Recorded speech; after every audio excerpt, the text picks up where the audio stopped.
Abram stretched out his hand and took the knife to slay his son. But the angel of the Lord called to him from heaven and said, Abram, Abram. So he said, Here I am. And he said, Do not lay your hand on the lad, or do anything to him, for now I know that you fear God, since you have not withheld your son, your only son, from me.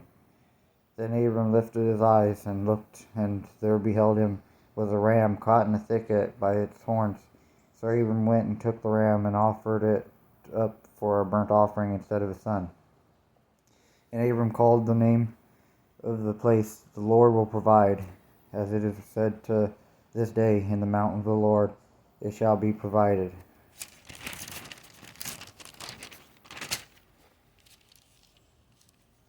Then the angel of the Lord called to Abram a second time out of heaven, and said, By myself I have sworn, says the Lord, because you have done this thing, and have not withheld your son, your only son, in blessing I will bless you, and I will multiply your descendants as the stars of the heavens, of the heaven, and as the sand which is on the seashores. And your descendants shall possess the gate of their enemies. In your seed all the nations of the earth shall be blessed, because you have obeyed my voice. So Abram returned to his young men, and they rose and went together to Beersheba, and Abram dwelt at Beersheba. Now it came to pass after these things that it was told Abram, saying, Indeed, Milcah also was born children to your brother Nahor. How is his firstborn? Yeah, so that's what happened was, so Abram was communicated to, like voices talking to him in his head or whatever, giving him those ideas, but it was God, and I have people talk to me in my head too, but I'm sure it's people. It's God, because God talks through everything, but I'm pretty sure it's people, unless it is God talking to me. But I know technology and things would have happened different in reality if that was the case. So that's pretty cool. Alright, another one. Job, my favorite.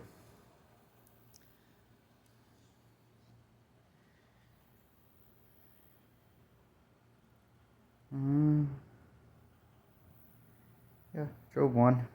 Getting a lot of ones.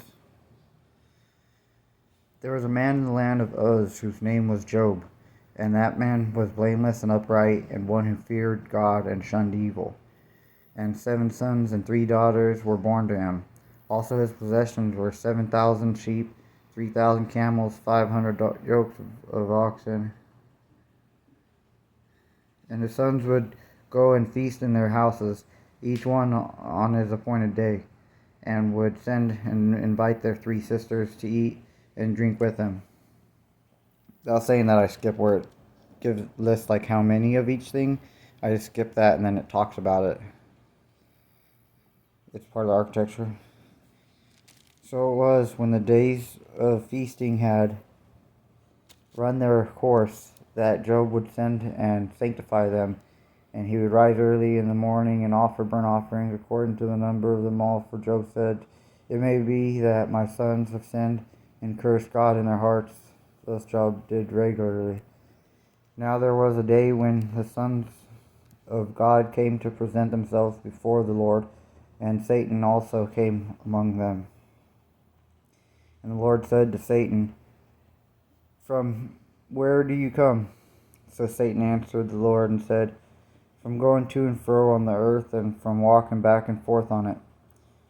Then the Lord said to Satan, Have you considered my servant Job, that there is none like him on the earth, a blameless and upright man, one who fears God and shuns evil? So Satan answered the Lord and said, Does Job fear God for nothing? Have you not made a hedge around him, around his household, and around all that he has on every side? You have blessed the work of his hands, and his possessions have increased in the land. But now stretch your hand and touch all that he has, and he will surely curse you to your face. And the Lord said to Satan, Behold, all that he has is in your power, only do not lay a hand on his person. So Satan went out from the presence of the Lord. Now there was a day when his sons and daughters were eating and drinking wine in their oldest brother's house, and a messenger came to Job and said, The oxen were plowing and the donkeys feeding beside them, when the Sabians raided them and took them away. Indeed, they have killed the servants with the edge of the sword, and I alone have escaped to tell you. While he was still speaking, another also came and said, The fire of God fell from heaven and burned up the sheep and the servants and consumed them, and I alone have escaped to tell you. While he was still speaking, another also came and said, Your sons and daughters were eating and drinking wine in the oldest brother's house, and suddenly a great wind came across the wilderness and struck the four corners of the house, and it fell on the young people, and they are dead, and I alone have escaped to tell you. Then Job arose, tore his robe, and shaved his head, and he fell to the ground and worshipped. And he said, Naked I came from my mother's womb, and naked shall I return. The Lord gave, and the Lord has taken away. Blessed be the name of the Lord. In all this Job did not sin, nor charge God with wrong. And through the book of Job, Satan keeps testing Job, and I don't think Job ends up cursing God or being mad at God for it or whatever at all. But when they did it to me, I got mad at God. Like, I was like, God, how are you doing this? I've been perfect, and I've planted a bunch of things along the way that will help me be successful in this world, help me be really successful. And why is my life falling apart? Why is everything not lining up? Why are people not being there for me like I thought they would be? And yeah, so I actually did kind of cuss out God a little bit. I had to talk with him. But I still love God, because he taught me how to be me, which it might be like a reincarnation thing of me being reincarnation of King Solomon too. Like I could reincarnate different people from the past or whatever, just by being their family, by being the same bloodline or whatever, and by using the name. Which I think Solomon was actually his first name, but it was our last name, so I'm not sure. Still representing for King Solomon though, greatest king. Would have been greater than King David if his temples or whatever didn't all get messed up. All the girls turned into hoes or whatever, and so his castle wasn't the same. I don't know where it is in there though. All right, this is the special page right here. It's page 483, and it's Job 6:28. There's a special me in the Bible, a me that God put there specifically to mean the God me or whatever, the God word me. And so it says, Now therefore be pleased to look at me.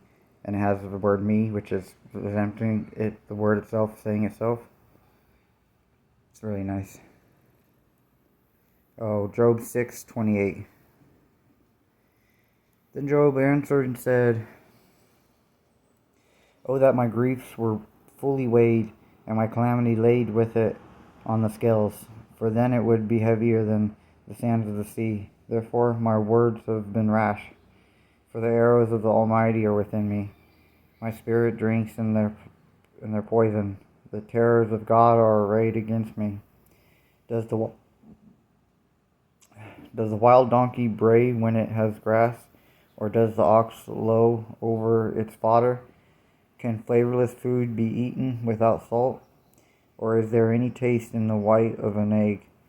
My soul refuses to touch them. They are as loathsome food to me. Oh, that I might have my request, that God would grant me the thing that I long for, that it would please God to crush me, that he would loose his hand and cut me off, then I would still have comfort, though in anguish I would exult. He will not spare, for I have not concealed the words of the Holy One.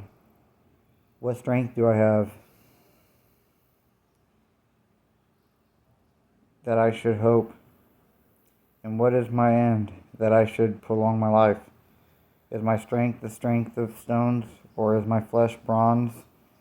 Is my help not within me, and is success driven from me?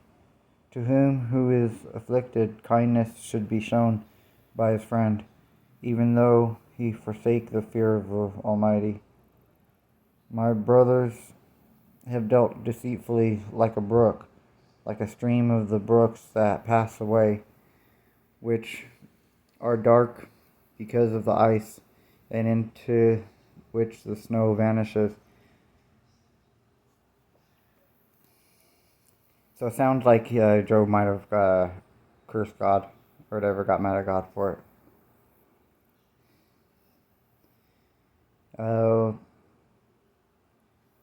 Which are dark because of the ice, and into which the snow vanishes. When it is warm, they cease to flow. When it is hot, they vanish from their place. The paths of their way turn aside. They go nowhere and perish. The caravans of Tema look. The travelers of Sheba hope for them. They are disappointed because they were confident. So Sheba and Tema like it to snow out there. They come there and are confused. For now you are nothing. You see terror and are afraid. Did I ever say, bring something to me, or offer a bribe for me from your wealth, or deliver me from the enemy's hand? Yeah. Or redeem me from the hand of oppressors? Teach me, and I will hold my tongue. Cause me to understand wherein I have erred. Now, or how forceful are right words. But what does your arguing prove? Do you intend to rebuke my words, and the speeches of a desperate one, which are as wind? Yes, you overwhelm the fatherless, and you undermine your friend. Now therefore be pleased to look at me, for I would never lie to your face. Yield now, let there be no injustice. Yes, concede, my righteousness still stands. Is there injustice on my tongue? Cannot my taste discern the unsavory? That was Job 6, Maxbaronhoyt. People like to just hang out with me. Reading or hanging out.